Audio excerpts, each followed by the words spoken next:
안녕하세요. 마음의 작은 레몬나무를 심는 시간 미셸입니다. 오늘 함께 나눌 책은 김혜남 선생님의 만일 내가 인생을 다시 산다면 입니다.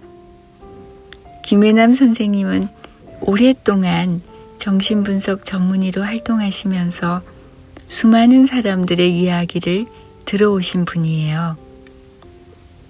30살이 심리학에게 묻다. 심리학이 30살에게 답하다. 나는 정말 너를 사랑하는 걸까? 당신과 나 사이, 보이지 않는 것에 의미가 있다. 등 수많은 책이 있는데요. 오늘 이 책은 선생님이 은퇴 이후 스스로를 돌아보며 써내려간 진심 어린 기록이고요. 삶의 어느 시기를 지나고 있는 누구에게나 따뜻한 등불이 되어주는 책입니다. 무엇보다 오늘 이 책은 오늘 내가 사는 게 재미있는 이유 10만 부 기념 스페셜 에디션을 펴내면서 새롭게 붙여진 제목인데요. 제목에 대한 김혜남 선생님의 설명을 한번 들어보겠습니다. 만일 내가 인생을 다시 산다면은 내가 정말 좋아해서 번역을 하여 그림책으로 내기도 했던 시이다. 미국 켄터키주의 어느 산골에 살던 할머니 나딘 스테어가 85세가 되던 해에 썼다고 알려져 있는데 마치 내 마음을 그대로 고백해 놓은 것처럼 나와 닮아 있고 공감이 갔다. 오늘 내가 사는 게 재미있는 이유 10만 부 기념 스페셜 에디션을 준비하면서 새로 쓰거나 다시 정리한 원고들이 많은데 이 시가 그 내용과 잘 어울리는 것 같아 이 책을 제목으로 가져오게 되었다. 자, 그럼 오늘 85세 할머니 시인 나딘 스테어의 시를 일부를 소개할게요. 만일 내가 인생을 다시 산다면. 나딘 스테어. 이번에는 용감히 더 많은 실수를 저지르리라. 느긋하고 유연하게 살리라. 그리고 더 바보처럼 살리라. 매사를 심각하게 생각하지 않을 것이며 더 많은 기회를 붙잡으리라. 더 많은 산을 오르고 더 많은 강을 헤엄치리라. 아이스크림은 더 많이, 그리고 콩은 더 조금 먹으리라. 어쩌면 실제로 더 많은 문제가 있을 수도 있겠지만 일어나지도 않을 걱정거리를 상상하지는 않으리라.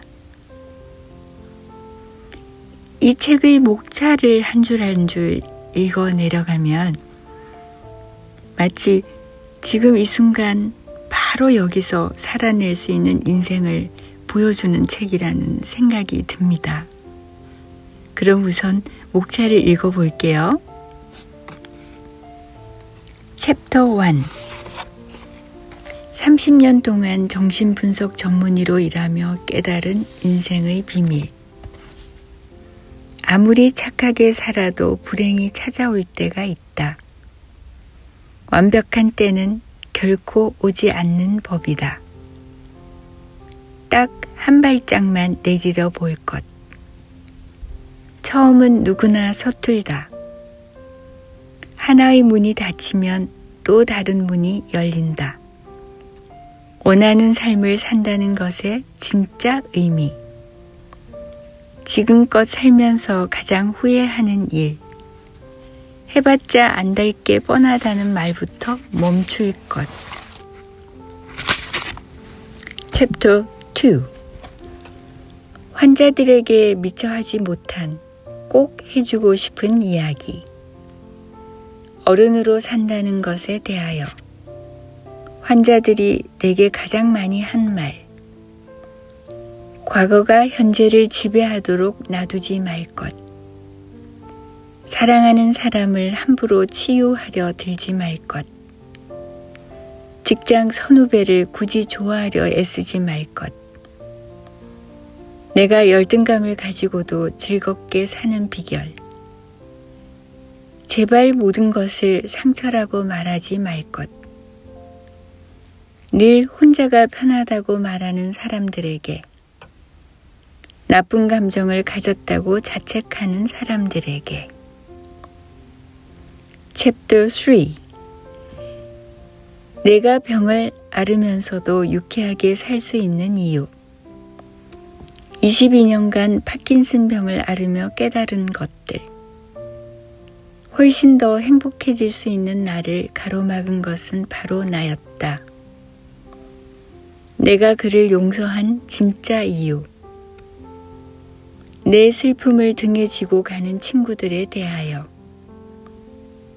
내가 충고를 잘 하지 않는 까닭. 남에게 휘둘리지 않고 나를 지키는 법. 공부의 즐거움에 대하여. 내 말에 귀 기울여 주는 사람이 있다는 것. 그 행운에 대하여. 그냥 재미있게 살자고 마음먹었을 뿐이다. Chapter 4. 40살에 알았더라면 더 좋았을 것들. 아버지의 죽음 앞에서 나이 듦을 받아들이는 태도.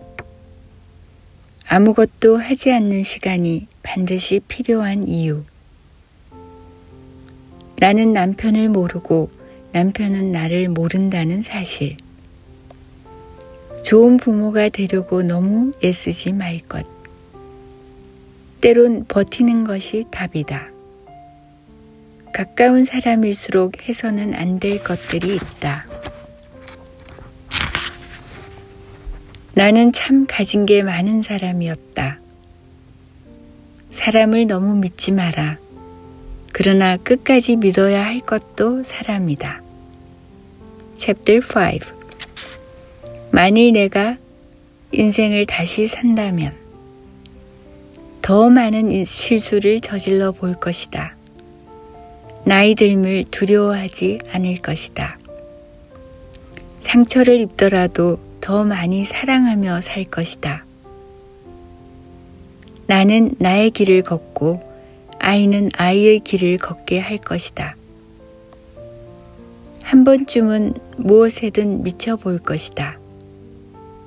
힘든 때일수록 유머를 잃지 않을 것이다. 어떤 순간에도 나는 나를 믿을 것이다. 그리고 조용히 죽음을 맞이할 것이다. 자, 이번에는 선생님의 서문이에요. 선생님의 서문을 꼭 여러분에게 읽어드리고 싶었던 이유는요. 마치 인생이라는 낯선 집 앞에서 조용히 손잡이를 잡아당기는 그런 느낌이었어요. 자, 이제 서문과 함께 책 속으로 한번 들어가 볼게요. 파킨슨 병이 내게 가르쳐 준 것들. 일도 그렇고 사랑도 그렇고 뭐 하나 제대로 되는 게 없는 인생이라고. 그래서 무엇을 하든 겁부터 난다는 환자가 있었다. 그녀가 내게 물었다. 제가 그 일을 하는 게 맞을까요? 했다가 후회하면 어떡하죠? 만약 일이 잘못되면요? 차라리 안 하는 게 더 낫지 않을까요? 그녀의 간절한 표정을 뒤로하고 나는 말했다. 제가 점쟁이도 아닌데 어떻게 알겠어요? 그건 알지만 그래도 조언을 해주실 수는 있잖아요. 만약 내가 그 일을 하는 게 좋을 것 같다는 조언을 한다고 해보자. 그녀가 과연 그 일에 도전할까? 나는 그렇게 생각하지 않는다. 그녀는 몇 달째 아무것도 하지 못하고 있었기 때문이다. 그럼에도 나는 안타까운 마음에 어떤 선택을 하든 잘 헤쳐나갈 테니 용기를 내어 딱 한 발짝만 내디뎌 보라고 했다. 잘못된 길이라면 아예 내딛고 싶지 않은 그녀의 심정을 모르는 것은 아니다. 이미 몇 번 실패를 경험한 그녀가 많이 지쳐 있다는 것도 잘 알고 있었다. 하지만 분명한 것은 계속 결정을 미룬 채로 고민을 더 해봐야 시간만 흘러간다는 것이다. 그게 옳은 선택이든 아니든 이제는 결정을 내리고 선택한 방향으로 한 걸음 한 걸음 나아가야 한다. 가서 경험을 해봐야 자신과 맞는지 안 맞는지 알 수 있기 때문이다. 나에게도 그렇게 꼼짝도 못한 채 아무것도 할 수 없었던 시기가 있었다. 2001년 파킨슨 병이라는 진단을 받고 난 직후였다. 파킨슨 병은 손발이 떨리고 근육이 뻣뻣해지고 몸이 굳는 증상이 나타나는 신경퇴행성 질환이다. 그래서 걷는 것도 말하는 것도 심지어 글씨를 쓰고 얼굴 표정을 짓는 것도 마음대로 되지 않는다.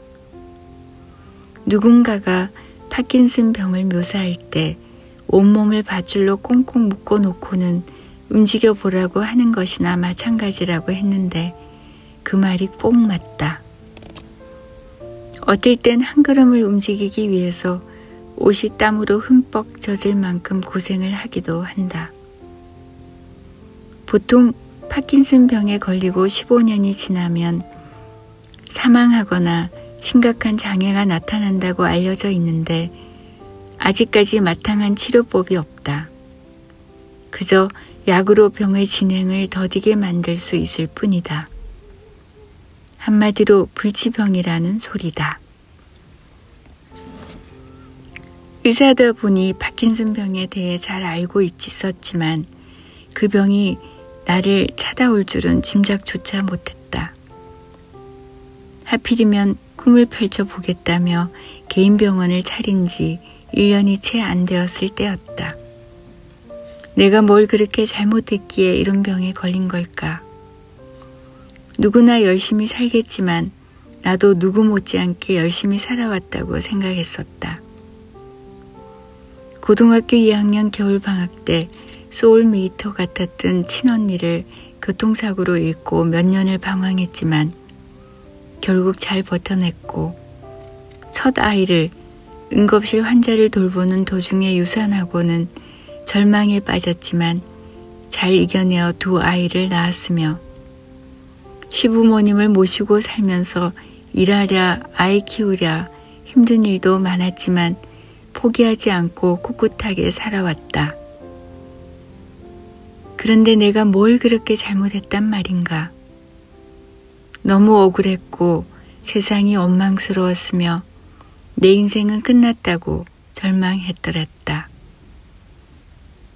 게다가 파킨슨병 환자들이 겪는 끔찍한 고통을 내가 과연 견뎌낼 수 있을까 두려웠다. 그래서 아무것도 못하고 침대에 누워 천장만 바라보았다. 그렇게 한 달이 지난 어느 날 문득 깨달았다. 절망한 채 누워 있는다고 바뀌는 건 아무것도 없는데 게다가 다행히 병이 초기 단계라 아직 할 수 있는 일들이 많은데 내가 왜 이러고 있지? 하는 생각이 들었던 것이다. 그래서 일어났고 하루를 살았고 또 다음 날을 살았다. 그렇게 지금까지 살아왔다. 2014년 초 갑자기 상태가 악화되어 병원 문을 닫을 때까지 진료와 강의를 하며 5권의 책을 썼고 엄마로서 며느리로서 해야 할 일들을 하며 충실히 살아왔다. 무엇보다 건강관리에 힘쓴 덕에 아직 치매가 오지 않았고 사고력에도 문제가 없으며 우울증도 경미하다. 물론 몸 상태는 지속적으로 나빠지고 있지만 그 속도가 느린 편이어서 이 책도 쓸 수 있었다. 내가 파킨슨병에 걸렸다는 사실을 알면 사람들은 대부분 참 안 됐다는 표정을 감추지 못한다. 어쩌다 한창일 나이에 몹쓸병에 걸려 이런 고생을 하는가 안타깝다는 얼굴이다. 그러나 나는 괜찮다. 병이 이미 내 건강의 많은 부분을 앗아갔고 앞으로 지적 능력까지 빼앗아갈지 모르지만 아직 닥치지 않은 일이니 걱정해봐야 아무 소용없다. 그래서 걱정하지 않는다. 그리고 걱정으로 시간을 낭비해버리기엔 내 인생이 너무 아깝다. 코앞에 있는 화장실에 가는데 5분 넘게 걸린 적도 있고 몸이 굳어버려 옆으로 돌아 눕는 것조차 다른 사람의 도움을 받아야 할 만큼 고통스러울 때도 있었지만 그렇다고 24시간 내내 아픈 건 아니다. 고통과 고통 사이에는 반드시 덜 아픈 시간이 있고 약을 먹어서 뜻대로 움직일 수 있는 시간도 있다. 나는 그 시간에 무엇을 할지 상상하며 고통을 견뎌낸다. 그래서 그 시간이 되면 운동을 하고 친구와 수다를 떨고 산책을 하고 그림도 그리고 딸을 위한 떡볶이도 만들면서 내 일상을 즐긴다. 아마도 내가 아프지 않았더라면 지금처럼 시간을 소중히 여기지 않았을 것이다. 얼마 전 누군가 내게 물었다. 미국으로 유학 가서 정신분석 공부를 더 하고 죽을 때까지 의사로 살고 싶다던 꿈을 병 때문에 포기하게 되어 속상하지 않느냐고. 전혀 속상하지 않다고 하면 거짓말이겠지만 그래도 괜찮다. 지난 30년간 의사로 살았으면 됐다 싶다. 그러자 그가 나에게 또 물었다. 아니, 그럼 아쉬운 건 없으세요? 후회되는 것도 없으세요? 돌이켜보면 후회되는 게 왜 없겠는가? 그렇지만 살아가는 데 있어 걱정이 별 도움이 안 되듯 후회 또한 별 도움이 안 되긴 마찬가지다. 그럼에도 한 가지 후회되는 게 있다면 인생을 너무 숙제처럼 해치우듯 살았다는 것이다. 의사로, 엄마로, 아내로, 며느리로, 딸로 살면서 나는 늘 의무와 책임감에 치여 어떻게든 그 모든 역할을 잘 해내려 애썼다. 나 아니면 모든 게 잘 안 돌아갈 거라는 착각 속에 앞만 보며 달려왔고 그러다 보니 정작 누려야 할 삶의 즐거움들을 놓쳐버렸다. 아이를 키우는 기쁨도 환자를 돌보는 성취감도 제대로 만끽하지 못한 채 스스로를 닥달하듯 살았던 것이다. 그래서 이제는 그러지 않으려고 한다. 무엇이든 다 잘해내려는 욕심을 내려놓고 방치해두었던 나 자신을 챙기며 살기로 결심한 것이다. 그래서 컨디션이 좋은 날은 좋은 대로, 컨디션이 좋지 않은 날엔 그런 대로, 하고 싶었지만 바쁘다는 핑계로 미뤄둔 일들을 하며 하루를 재미있게 보내려고 애쓴다. 가끔 고통이 심할 때는 지치기도 하지만 괜찮다. 아픈 나의 손을 꼭 잡아주는 사람들이 내 곁에 있기 때문이다. 그리고 무엇보다 나는 하고 싶은 게 아직도 참 많다. 병 때문이긴 하지만 의사 일을 관두고 나니 또 다른 세상이 열렸다. 중국어 공부도 제대로 해보고 싶고 진짜 끝내주는 요리를 만들어 사람들에게 대접하고 싶고 서해, 남해, 동해를 한 바퀴 쭉 둘러보고도 싶다. 이 책에 공개한 버킷리스트는 10개밖에 안 되지만 내 마음속엔 더 많은 리스트가 있다. 그렇게 지금 이 순간에도 꿈꾸기를 멈추지 않아서인지 사는 게 재미있다.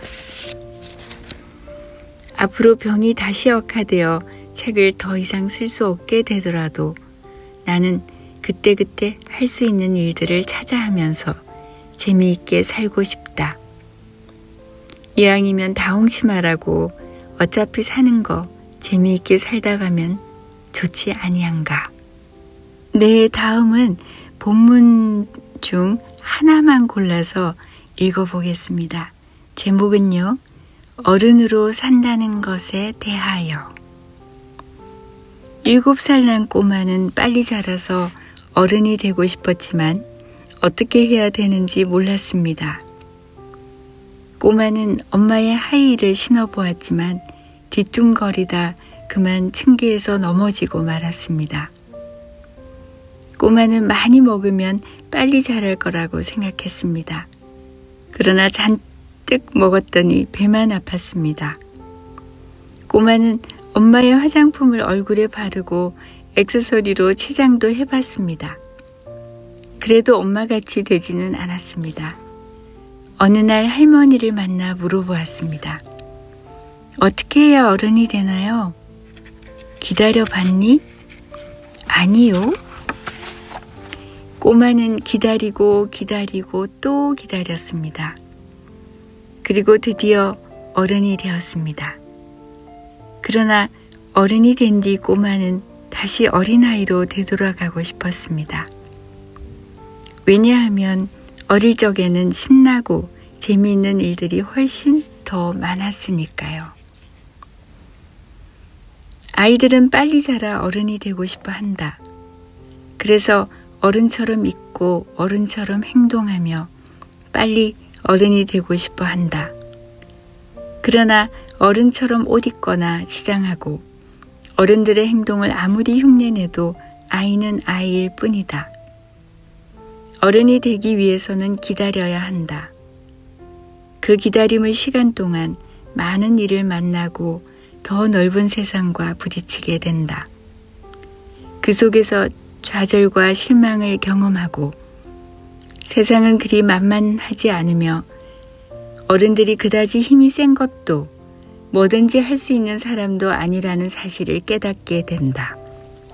살아오면서 어른이 되었구나 느꼈던 순간은 언제였을까? 주민등록증을 처음 손에 쥐었을 때, 꼬박꼬박 받던 용돈이나 세뱃돈이 뚝 끊겼을 때, 더 이상 학생이라는 말을 듣지 못할 때, 공중 목욕탕에서 욕조 안의 물이 시원하게 느껴질 때, 세상은 내 맘대로 되지 않는다는 걸 알았을 때, 어릴 적 꿈이 가물가물해질 때, 어른이 된다는 것은 스스로 선택하고 결정하고 책임져야 하는 무거운 현실의 짐들을 등에 짊어지는 것이다. 그리고 주어진 현실 안에서 자신이 원하는 것을 얻을 수 있는 지혜와 기술을 익히는 것이다. 어릴 때는 되고 싶은 것들이 참 많다. 크게 성공해서 사람들이 우러러보는 화려한 모습을 상상하기도 하고 때론 모든 것을 희생하며 헌신하는 데레사 수녀 같은 성자의 모습을 상상하기도 한다. 비록 모든 것이 불확실하고 불안하지만 그럼에도 가능성이 끝없이 펼쳐져 있다는 생각이 들기 때문이다. 그러나 어른이 된 실제 모습은 꿈꾸던 것과는 차이가 많다. 어른이 된다는 것은 그 꿈과 현실 사이의 차이를 인정하고 고통을 이겨내는 것이다. 그렇다고 어른이 된다는 것이 아이 때의 달콤했던 모든 것이 사라져 버린다는 뜻은 아니다. 아무리 어른으로서의 지혜와 힘을 가져도 또 어른으로서 받아들여야 할 현실이 있다 해도 진정으로 건강한 어른은 가끔 어린아이로 되돌아갈 수 있어야 한다. 건강한 어른은 떠날 수도 있고 혼자 남겨질 수도 있어야 한다. 또한 관계의 소중함을 깨닫고 다른 사람들과 다양한 관계를 맺으며 사랑도 하고 다른 사람에게 기댈 수 있어야 한다. 건강한 어른은 자신이 사랑스럽고 가치 있으며 성실하다고 느낀다. 그리고 자신은 세상에 하나뿐인 존재이며 어떤 상황에 있든 늘 흔들리지 않을 자아 정체성이 있음을 믿는다. 그리고 자신을 무기력하고 나약한 사람이 아닌 자기 인생을 결정짓고 책임질 줄 아는 씩씩하고 능동적인 사람이라고 생각한다. 건강한 어른은 인생을 단순하게 봤던 어린 시절에서 벗어나 다양한 경험을 거치면서 여러 각도에서 인생을 폭넓게 바라본다. 또한 자신의 의견과 반대되는 것도 중요한 진실이라는 것을 깨닫는다. 건강한 어른은 양심과 죄책감을 느끼고 후회하는 능력과 자신을 용서할 수 있는 능력을 갖고 있다.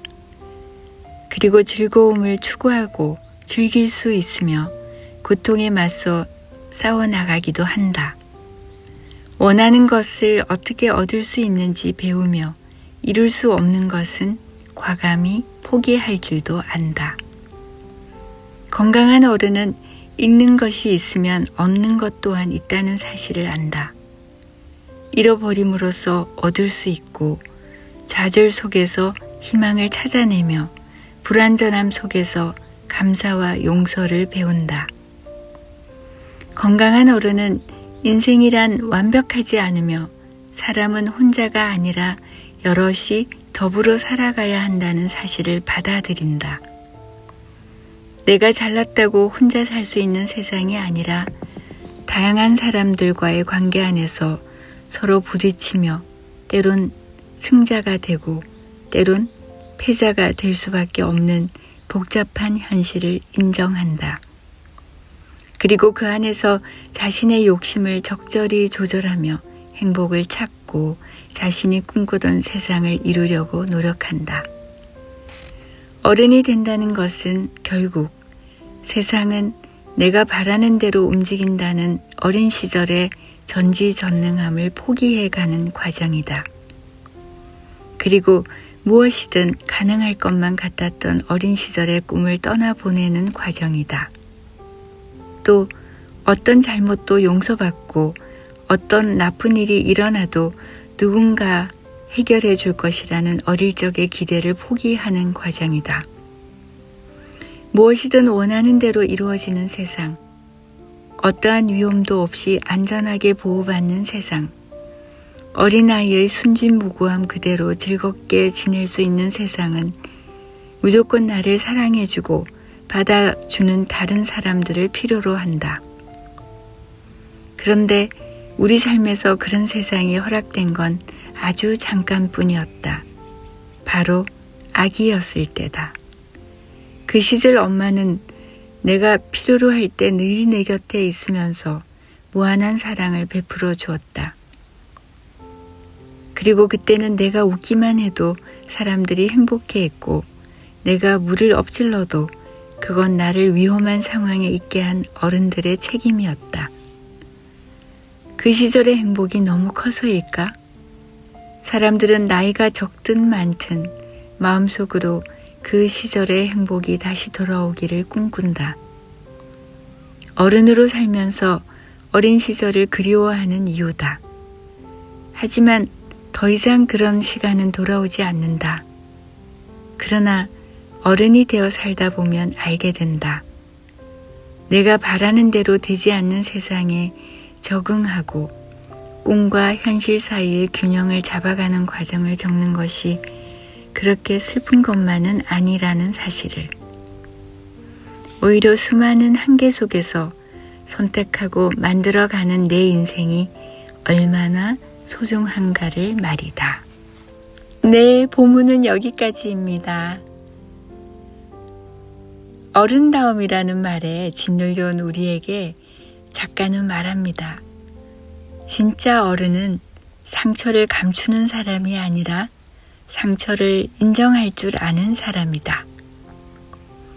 어른이 된다는 건 강한 척, 아프지 않은 척 하는 것이 아니라 취약함을 부끄러워하지 않는 사람이 되는 것.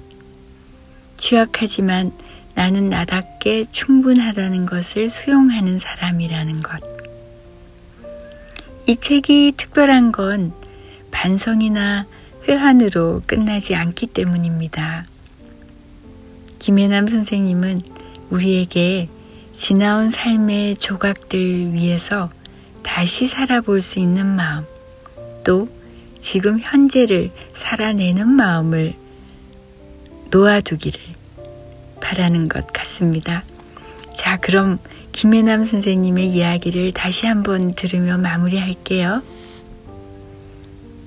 지금껏 살면서 한 가지 후회하는 게 있다면 스스로를 너무 닥달하며 인생을 숙제처럼 살았다는 것이다. 의사로, 아내로, 며느리로, 딸로 살면서 나는 늘 의무와 책임감에 치여 어떻게든 그 모든 역할을 잘해내려 애썼다. 그러다 보니 정작 누려야 할 삶의 즐거움을 놓쳐버렸다.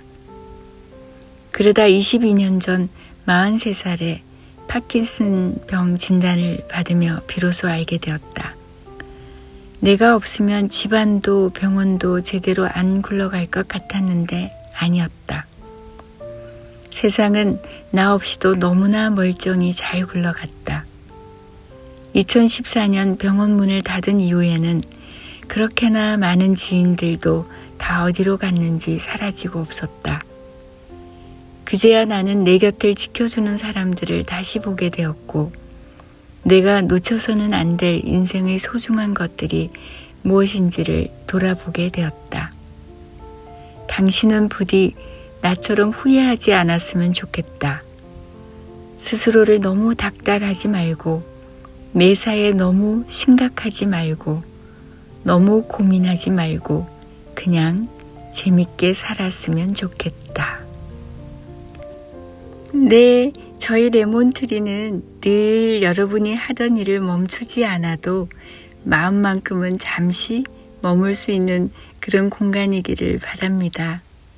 어쩌면 이 책은 우리가 다시 살아야 하는 인생이 아니라 지금 이 순간 바로 여기서 살아낼 수 있는 인생을 보여주는 책인지도 몰라요. 자, 그럼 마음이 머무는 곳에서 다시 만나겠습니다.